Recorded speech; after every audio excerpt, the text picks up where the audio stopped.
Hey everyone, Con and I are here with another shoe review. It's also the third episode of Boston Bound, but the shoe review is for the Hoka Cielo X1 2.0. And yeah, this is a fun one, so can't wait to bring this one to you, right buddy? All right.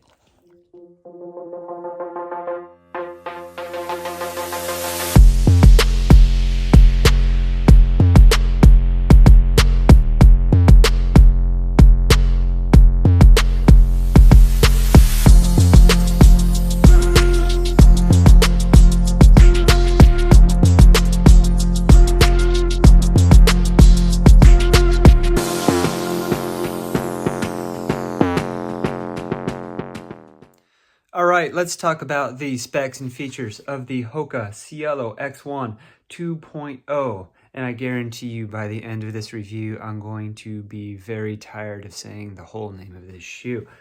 Anyway, a lot of the specs and features I'm going to be talking about will also be in contrast to the Hoka Cielo X1, the first version of this shoe, because there were some very important things that were kept the same and some very important things that were changed.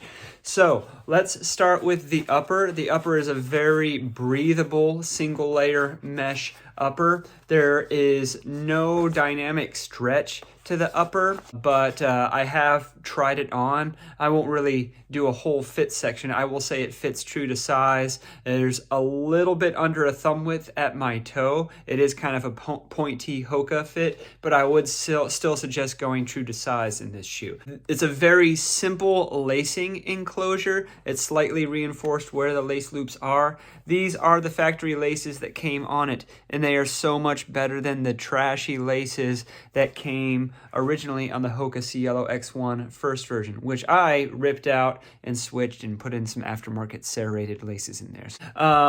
But the upper, yeah, it doesn't move. It's very secure. The heel counter, there is a fairly rigid heel counter, especially for a racing shoe. And there is kind of an elf heel flare here to keep this off of the Achilles. But around this heel cup, there's a nice creamy, soft padding that allows you to slip in easily but still holds you securely.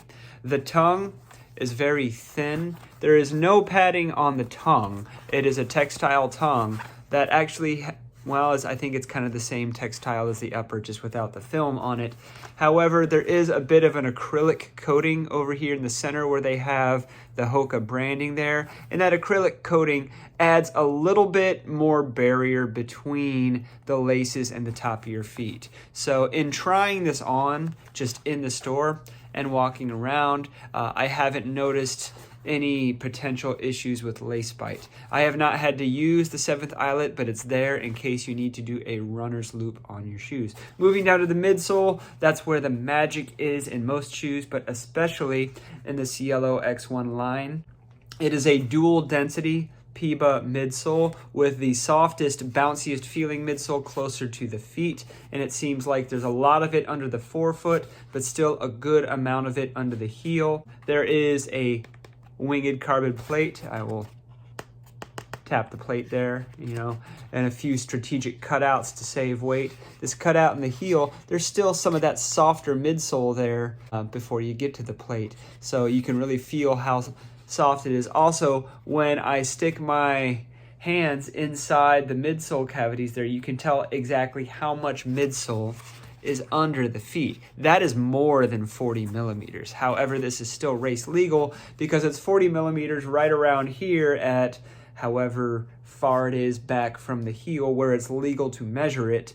And the aggressive rocker allows them to really bulge out the midfoot of the midsole, which is where a lot of the energy return is, especially for a runner like me who favors the midfoot strike, but also for heel strikers who will roll through that aggressive roll pattern. And it is aggressive because the heel to toe drop is 7 millimeters. So the 40 millimeters in the back where it's measured will taper down to to a 33 millimeters in the forefoot, but in the middle there, you're certainly going to bulge out. So that means when you do roll off that aggressive rocker, you're really going to get some forward momentum. And I don't think that this is really going to get in your way if you're a heel striker, certainly not if you're more of a heel grazer. I think you'll more just really feel the propulsion of that geometry. But yeah, the winged carbon plate does add some stability. Whether the stability will be as much as it was on the winged carbon plate in the first version, that's going to take some comparisons to tell. You will notice that the strategic cutouts in the first version, which I presume were to save weight, were on the lateral side. So most runners, they land on the lateral side of their foot, most on the lateral side of their heel, some on the lateral side of their forefoot, and they pronate in. Every runner pronates. It's just that some of us overpronate, some of us underpronate. So the design of the first shoe, having the continuous midsole on the medial side and that little winged plate there, made for a very stable ride. Whereas in the second version, the medial side is where the cutout is. There's still a winged plate there, but there is going to be a recess where that pronation will land. So even though this heel part does come forward a little bit, I can anticipate there being maybe a little less stability. It might be a good trade-off though, because this shoe is much lighter. It's 1.5 ounces lighter than the first version. This one was pushing 9 ounces in my size 9.5. In this size 9.5, the left shoe was 219 grams and the right shoe was 217 grams. And that's about 7.6 ounces. So that is a big reduction. And it's about the same mass as a Nike AlphaFly in my size. So this shoe has gotten into the competitive weight. If you look at Hoka's website, their sample size is a men's size 10, unlike other brands. So I wouldn't go by that. I would take a few grams or a few fractions of an ounce off of that, and then you would get a sample size more similar to what other brands use. Outsole, a very generous covering of tacky rubber outsole. And I would say it is pretty tacky. And that's looks to be the same rubber as on the Cielo X1. And this rubber has lasted for a while. I've got about 150 miles, a lot of them in hard miles on this shoe. And there's not a whole lot of wear on that outsole. You can see in my high wear areas, I've worn away some of the midsole where it meets the outsole, but that is cosmetic. And for as dirty and beat up as this shoe is, it's in good shape and it still rides well. So I anticipate this shoe having a similar lifespan. So upper, midsole, outsole, the fit is good, it's true to size, it's snug like a racer should be. I'm excited to get these on the road. These might be in consideration for racing the Boston Marathon.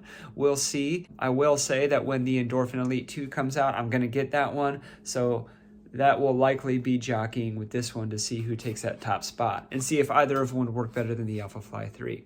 Okay, let's get it on the road. Hey there, I have just done my first real run in the Hoka Cielo X1 2.0, and it was a 2-hour run, mostly long slow distance, LSD, and that was mainly so I could see how the shoe felt after a good amount of time on foot. I also ran 12 miles yesterday, not in this shoe, and this was a hilly route, and I'm still kind of recovering from sickness, so really this was a good test of how this shoe might have felt with tired legs, and it did feel good. I would like to get some workouts under my belt in it. I did throw in a few short spurts of faster pace today, for which it felt good, but it's a racing shoe, so I need to get some racing type paces under it before I get my thoughts together for a shoe talk. So I look forward to that. All right, I've just done my third run in the Hoka Cielo X1 2.0, and it was a proper mixed pace workout. It was 2 sets of 8 minutes at half marathon to tempo pace, which ended up being more of a tempo pace, followed by 3 by 80 seconds on, off of 80 seconds of 3K effort to 5K effort, so more of a VO2 max pace.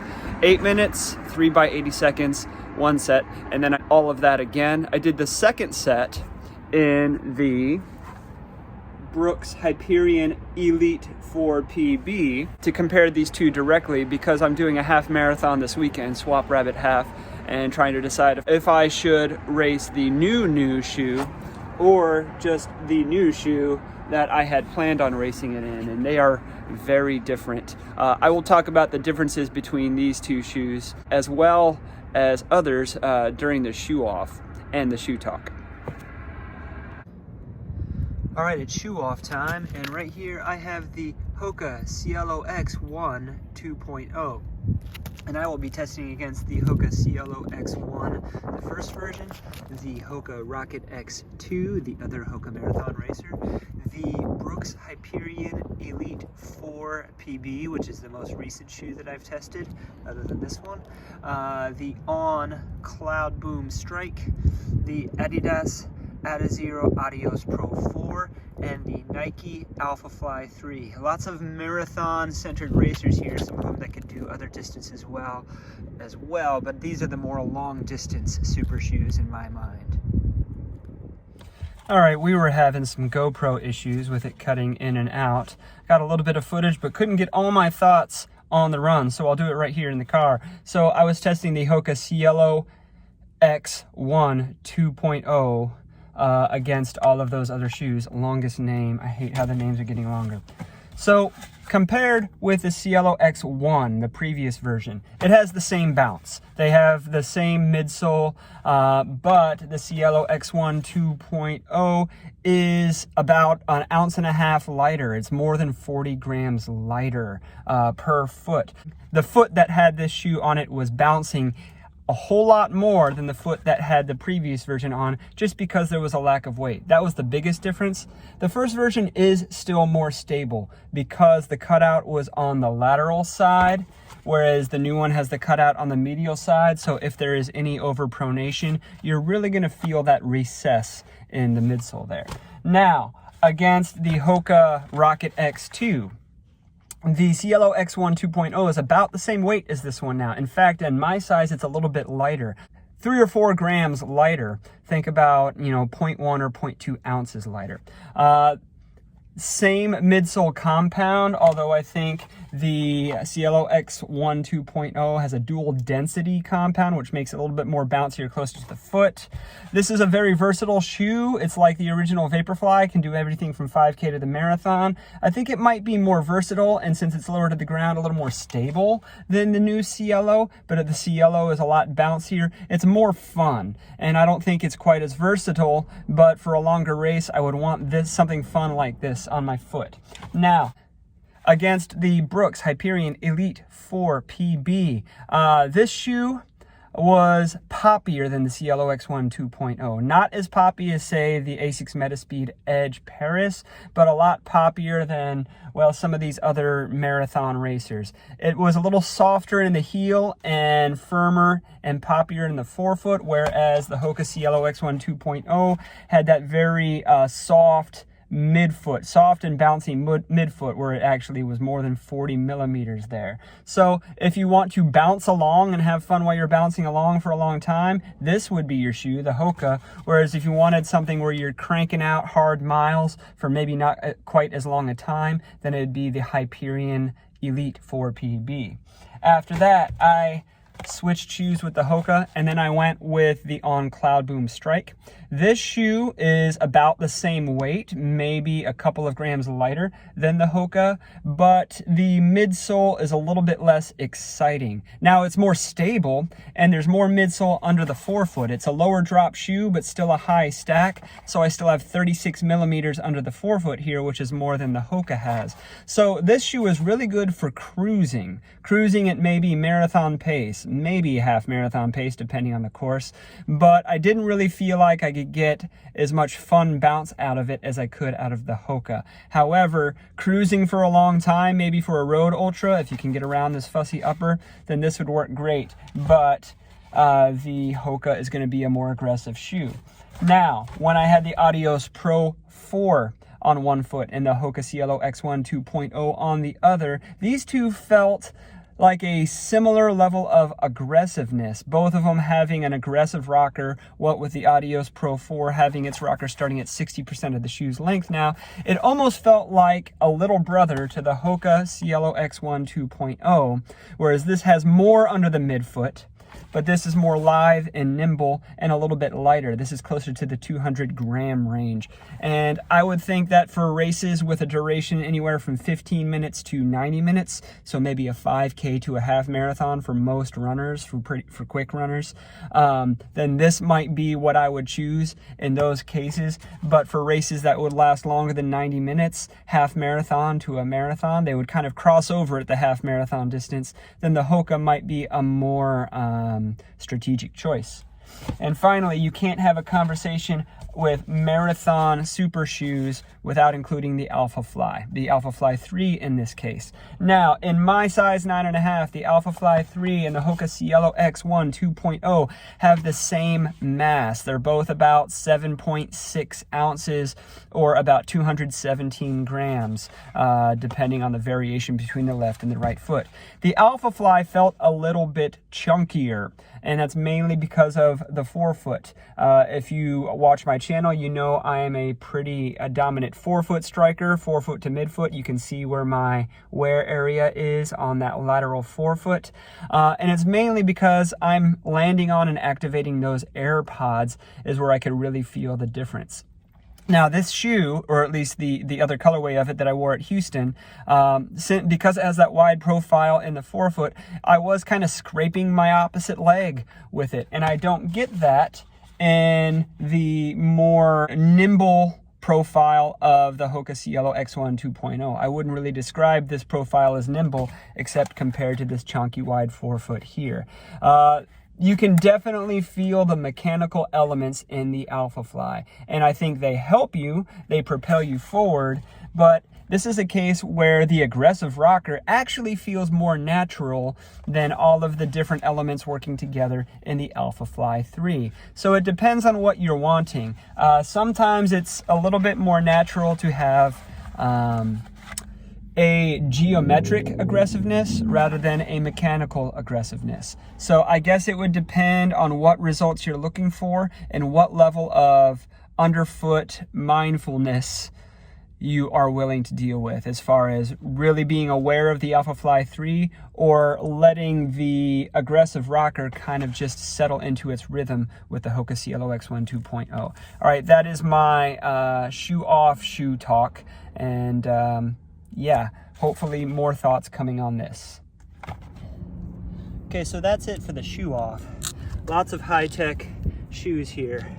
I really love this location at the North Carolina Research Center in Kannapolis. Just a nice backdrop of columned buildings and a nice half-mile circuit here where I could really take things on a true comparison. Mostly flat with a little bit of undulations here and there. So notably absent from this lineup of shoes is the Saucony Endorphin Elite, which you guys know is still my PR marathon shoe. The reason for that is because in a couple weeks time the Endorphin Elite 2 will be coming out, so that will be getting a shoe off naturally because I'm going to get it. And many of these shoes will feature there, not all of them, but also with the Endorphin Elite 1, I think, based off of today, the Cielo X1 2.0 will be making a return to the shoe off circle against that one as well. So I can't wait to get some more runs in the Hoka Cielo X1 2.0 and put a proper shoe talk together for you guys.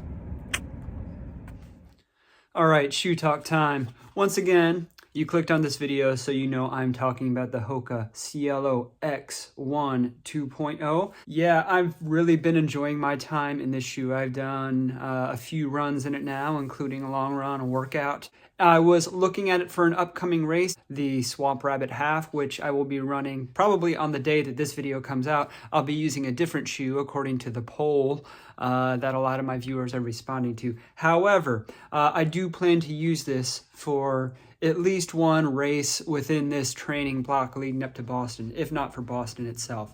Now, to compare it to the first version, I did not use the first version for any A races.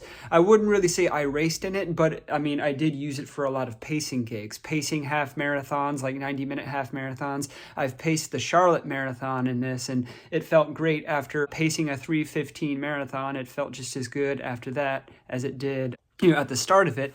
And the important part about that is the 2.0 has the same midsole. At least it feels like it has the same fun, bouncy response. And that was really evident on the workout I did in the middle of this week, where I did some mixed paces, some sustained half marathon / tempo effort, followed by some 80-second intervals at more of a 5K to 3K pace, where I started it in this and then did the same thing in this, the Brooks Hyperion Elite 4 PB. And as soon as I put this on for the second set, it immediately felt a whole lot stiffer. I mean, responsive, but not quite as inviting and welcoming as this. And when I had these on each foot during the shoe off, I could obviously tell that difference, but that was for about a half mile at a time. But doing a concerted workout, I could really tell that this is among the squishiest, bounciest, maybe not squishiest, but certainly bounciest of the race day shoes out there. And it is very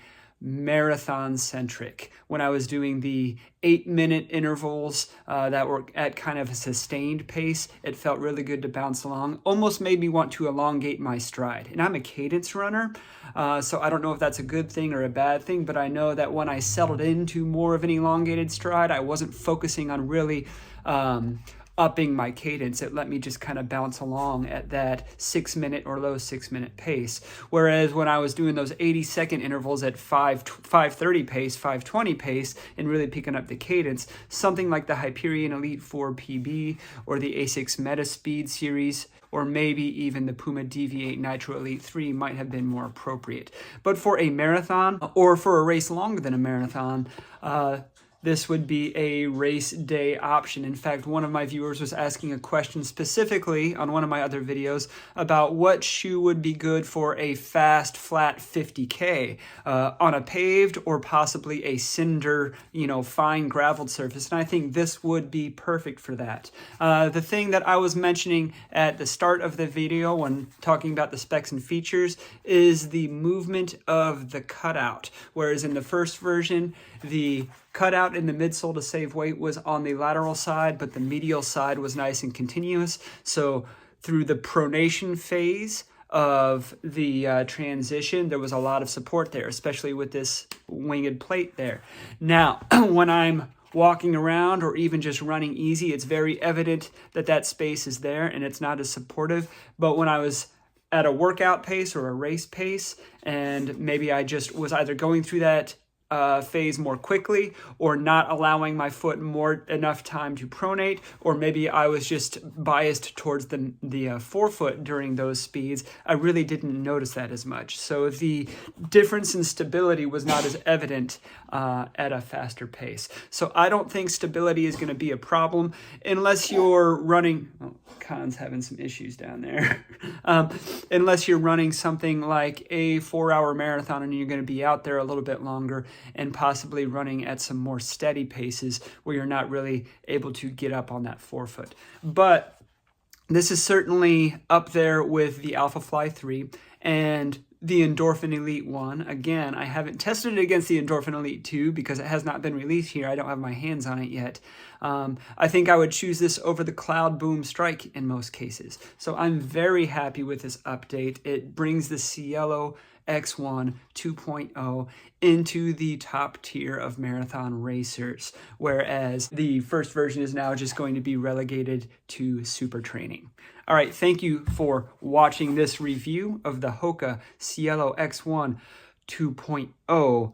Don't forget to like, subscribe, share the video, ding the bell for notifications. Leave a comment down below if you have any questions, or if you've tried this shoe out and want to tell me what you think about it, or just any questions about race shoes or daily trainers in general. Thanks, guys. Share this video. I think I'm about 60 away from getting 1,000 subscribers, so let's get there.